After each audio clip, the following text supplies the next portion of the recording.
Good afternoon. Good afternoon. How are you doing? Great. So, my name is Andrea. I was called here today to mediate between the two. What's your name? Paris. Paris. Do you have a specific name you would like to go by? Paris is fine. Your pronouns are? She, her. And what's your name? Mabel. Mabel. You like to go by anything else? No. And what's your pronouns? She.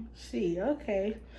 So I'm just gonna lay out some ground rules that I have when I mediate. So I want to hear everyone's side. I want to make sure everything is cohesive and no one is talking over each other, and we all give each other a chance to speak. If you do have anything to say, just wait until it's your turn, and we just want to be respectful and have a positive space. Okay.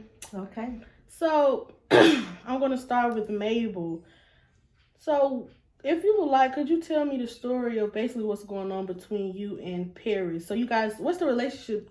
What's your guys' relationship? Neighbors. Okay. So yeah, you can start off telling me basically what's going on. First of all, Nikki called me one day. Paris called me one day.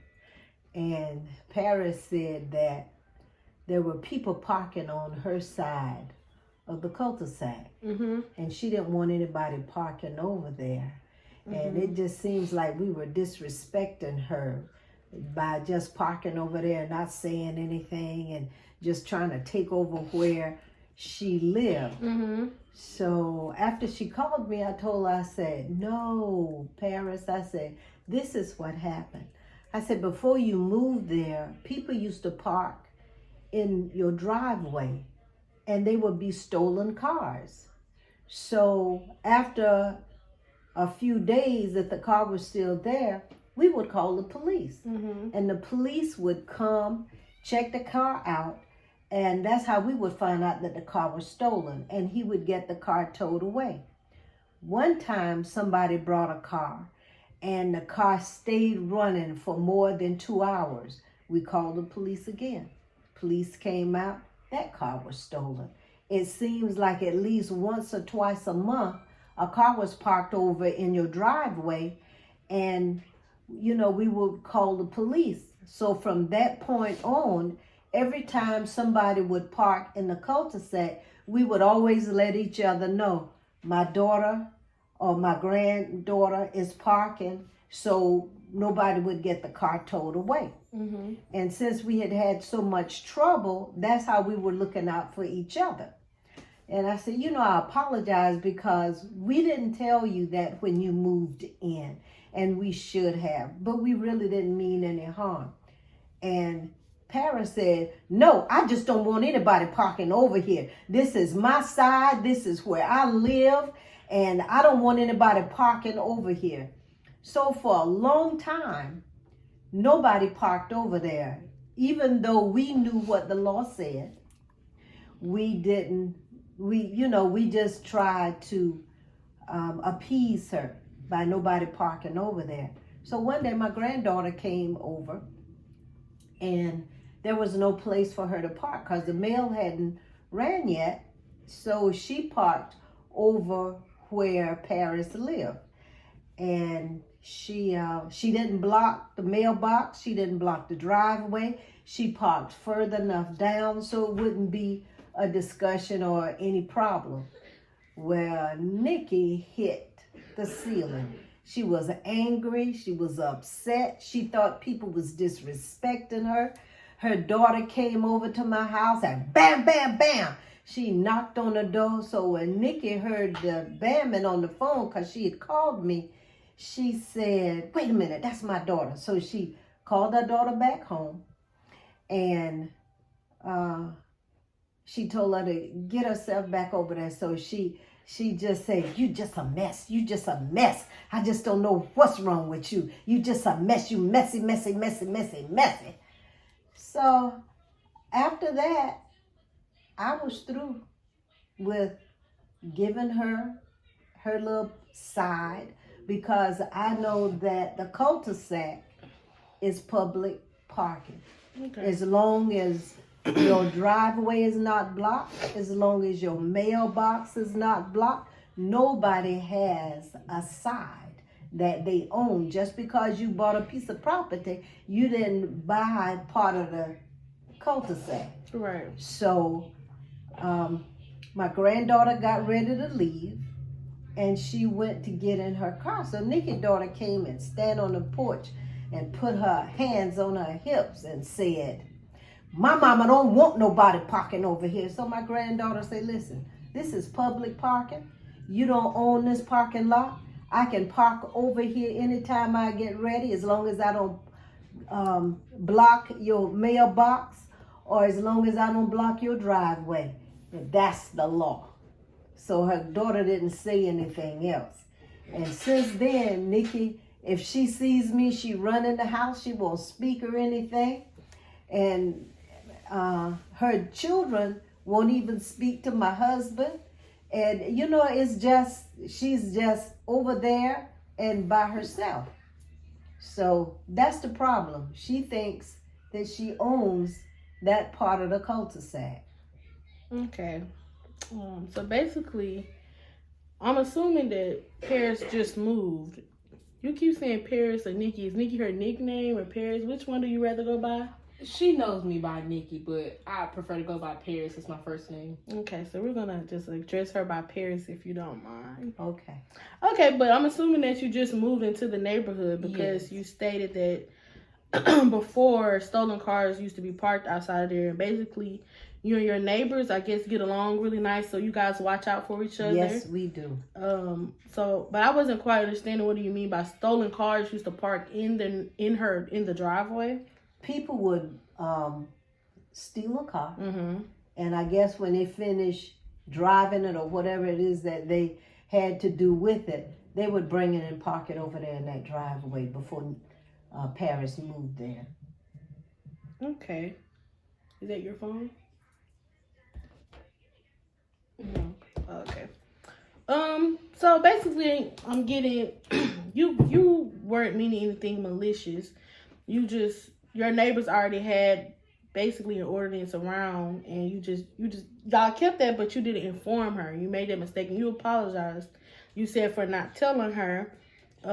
You still tried to keep the peace, you said, by not going over there, but one day your granddaughter had no other way but to park right there, and it was a problem, basically a confrontation between you all. And you guys haven't spoken since then. We have not spoken since. And you feel that it's a hostile environment now because of that. No, I don't think it. I know that it is. Okay. My granddaughter parked on the other side because the mailman hadn't come yet. Mm-hmm. So it would be easy for the mailman to drive, drop my mail off, drop Paris mail off, and then head on out of the cul-de-sac. Has the mailman said anything about that? Well, if a car is parked there, nobody gets mail. Oh, no, I'm not saying directly in front of it, but I'm saying on the side. Have they said that that's a problem? Oh, no. Okay. Well, Paris, I'm going to let you give your side now and give a little backstory between you and how you feel, too. Thank you for addressing it. I appreciate it. You're welcome. Okay, so maybe basically sum it up. I just moved here. Mm-hmm. She didn't inform me of what they had going on or what kind of neighborhood shit they had going on between, you know, the neighbors. So they didn't let me know about the stolen cars until later on. But still, I feel as if it's my property. It's I don't want anything in front of it, then I shouldn't have anything in front of it. It's strange to me that I have to even debate about that, considering that if she really needed to park or her granddaughter needed to park somewhere else, they could park down her driveway. And if they can't back up, that's their own personal problem. They can either park in front of the driveway, watch when the mailman comes. It doesn't really bother me. I don't just sit here and park in front of their house. Whenever I have extra people, I try to fit as many people in my driveway and on that curve as I can to keep from that. And if so, I tell them they need to find somewhere else to park, because I don't want to park in front of people's houses and all that. So I feel like I should get that same respect. Okay. So basically you feel like just because you're new and just because they had a routine with each other, it doesn't have anything to do with you because you're new. And if you're saying you don't want people to park right there, then they should just do whatever they take to get their meal. That's what you're saying. Yes, I feel like they're also trying to bully me into giving up my space because that's what they're used to. That's personally, it sounds like a personal issue. I just moved here. If I feel the need that I want this extra space just in case if I have extra guests, then I should have that. I shouldn't have the option of telling someone that they need to move their car from in front of my house.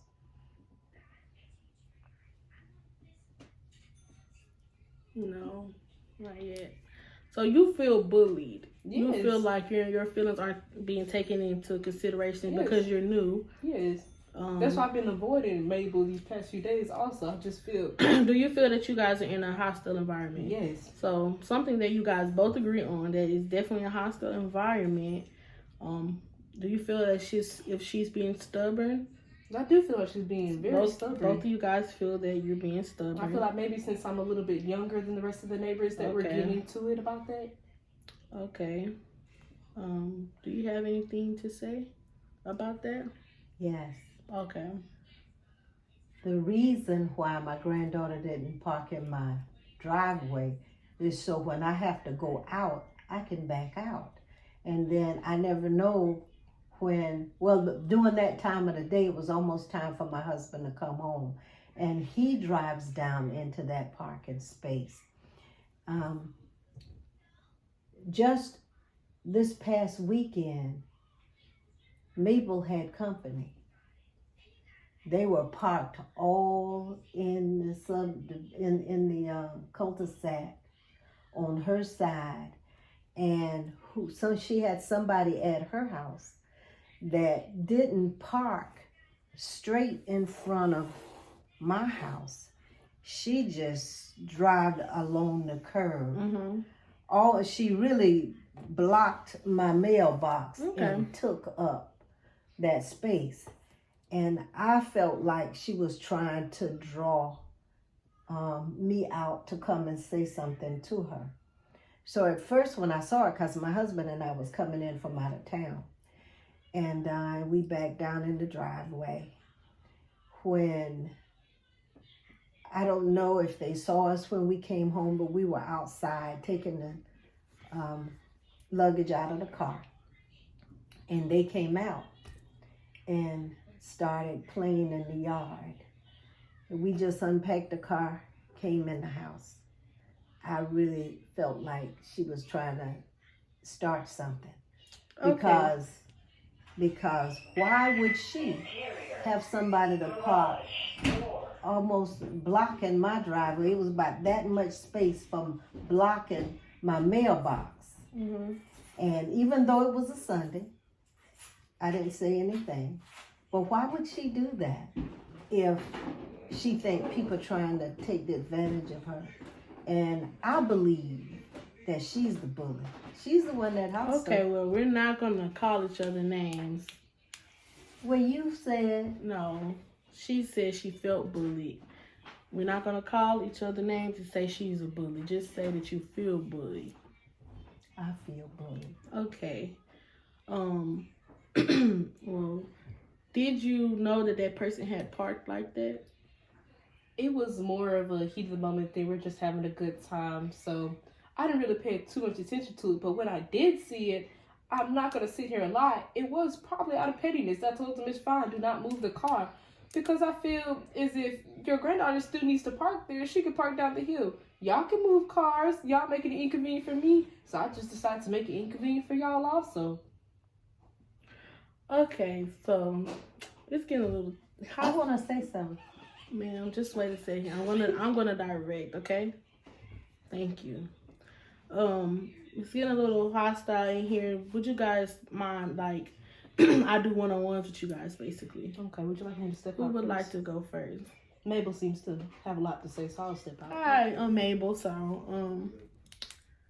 So how do you feel about everything that she said? I'm pulling you guys one-on-one because usually when people are together, their egos and personalities clash with each other because they're already needing mediation. So they're kind of upset with each other. So I figured taking you guys apart, basically I could get some type of common ground between you two. So are you willing to compromise anything, or how do you feel about... What do you feel like would bring everything together and you guys both get some of what you want? I really don't know because parents won't talk. So if you can't have conversation, how can you come to some kind of conclusion? I didn't have a problem with them parking where they parked, but I thought it would have been more respectful if they had just parked straight, because if anyone had come over to my house, then I would have had to go on over to her and ask her. I'm not speaking about yesterday. I'm speaking about the parking in general. What do you feel like would work for both of you as far as parking where over on that side of the curb and then parking on the other side? What do you think you guys could come to an agreement on? For us to keep the mailboxes clear, and as long as there are room to park over to the left, then people are parked there. But when there's no room over to the left, parking any place else blocks the mailboxes. So the only other place to park is down at the foot of the cul-de-sac where Nikki, on the side where Nikki lives. Okay, and I remember you mentioning that you know your property and you know the law. So you've spoken to authorities about this. Yes, I have. Okay, and what did they say? Has someone came out? No, but they asked me if I need them to come out, that they would. But I didn't want the police to come out over something like that, because to me, that's real petty. Right. So basically, both of you guys saying you don't, you don't want a hostile environment, but you think she's being petty. She admitted to sometimes being petty because, she thought you were being petty. It's a lot of miscommunication here. Well, I'm appreciative that you are willing to compromise a little bit and try to get things working out. Do you mind if I share anything that we talked about with each other to her, or would you rather us keep it confidential? I don't mind, but I also feel bullied. You feel bullied. I feel bullied. So what could she do to make you not feel bullied? Speak to me like I'm an adult, like she is. How does she speak to you? Hostile. Like she's angry and like somebody has done her wrong and she wants to get it fixed. Okay. And she wants it fixed when she wants it fixed. Okay. All right. Well, I'm going to speak to Paris now about that, and then I'm going to bring you guys both back in together so we can try to get this fixed. Thank you. You're welcome. So, I just spoke with Mabel. Basically, as I told her, usually when people are together in a room, it's very hostile, tensions rise because of personalities. You guys are upset with each other anyways because of what happened. So, separated basically gets people truly how they feel, and maybe I could come to a common ground. She said that she was okay with me going over what we talked about. So I basically asked her, was she willing to compromise, and what did she think would work for both of you guys? She said she's willing to compromise, and she feels as though point blank period, everyone should keep the mailboxes clear so that everyone could get their mail. As long as it's room. She said as long as it's room, she will not park where you don't want her to park. But if it comes to a point where it's not, she doesn't feel the need to go drive all the way down the hill, or if it's no room in her driveway, and she feels that she would have to park there. She said that she actually spoke to authorities as well, and they said that if it's in a cul-de-sac, it's free space, but she didn't want to bring them out because she doesn't really want to fight with you. She doesn't want a hostile environment. She wants all of her neighbors to get along cohesively, and she also feels a little bullied. She says she feels when you talk to her, she feels you talk to her hostile. She just wants you guys to get along. So I want to ask you, do you feel like you could come to an agreement and compromise as well with anything? How do you feel about that? Because I'm sure you don't want to beef with your neighbors, No, that was never my intention. I've been a little hostile because I've been stressed about moving in, being in the neighborhood, right? Not knowing anybody. I'm new around this area, so I may have been a little hostile from stress. Okay. And I can admit I was wrong for coming at her, maybe a little rude towards her and the things that my daughter did. I didn't mean too much about it, but I feel the compromise may just be simple. I'm tired of the beef that I'm having. I really want to get along. I plan on staying here long term with them she seemed like a nice lady at first, Mm-hmm. and me and Mabel didn't have any issues prior to this. We were having conversations and everything, so I would really like for it to go back.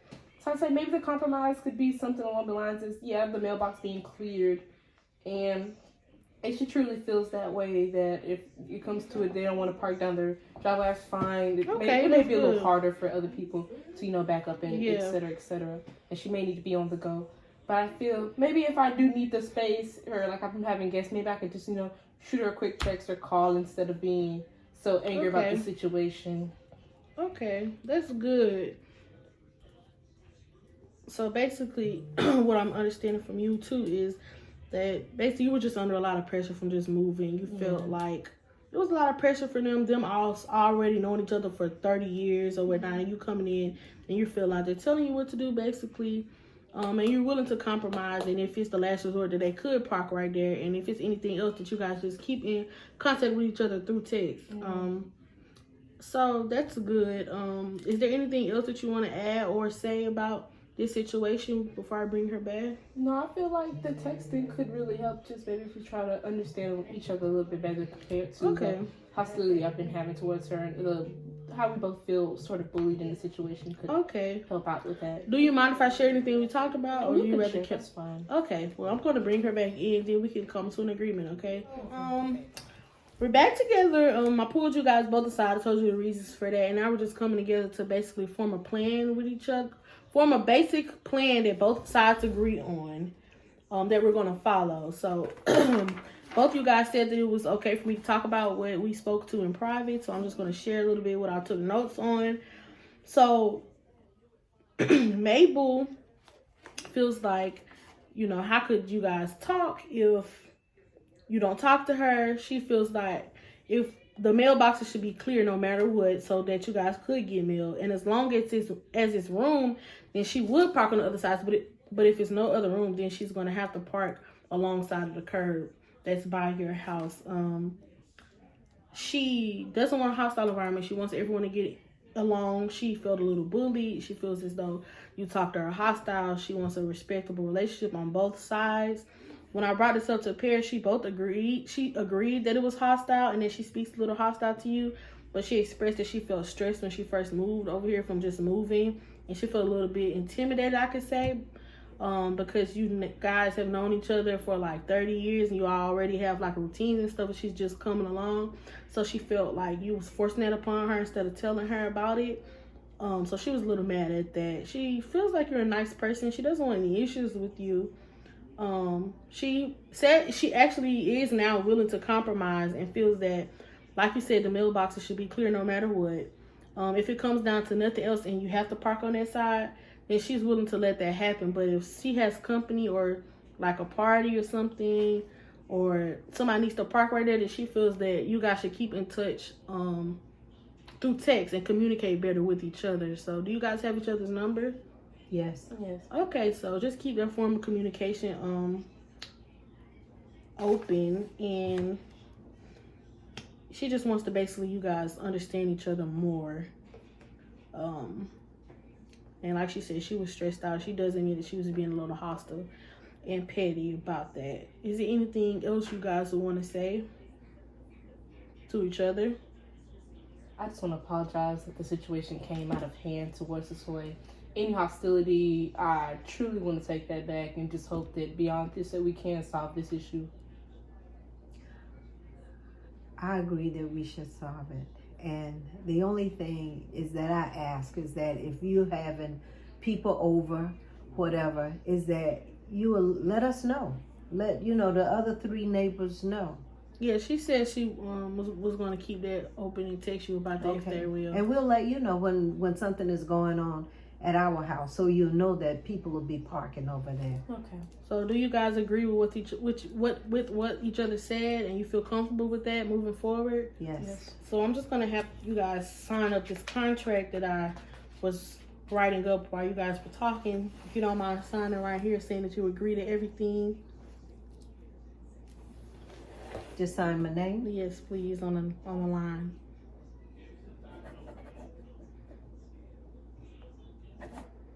Thank you. You too, Paris. So we're gonna do a follow-up mediation. when do you guys feel the need that you would want one, just to make sure everything's going good? Maybe in about a month or so, or 2 months to check up on 2 months. 2 would be months. So good. 2 months would be good for a follow-up. I do appreciate you guys coming together. It was a little rough at first, but I'm glad we got to a common ground with each other. So I just want to thank you guys. Thank you. Thank you so much. Okay, you can end it. Thank you.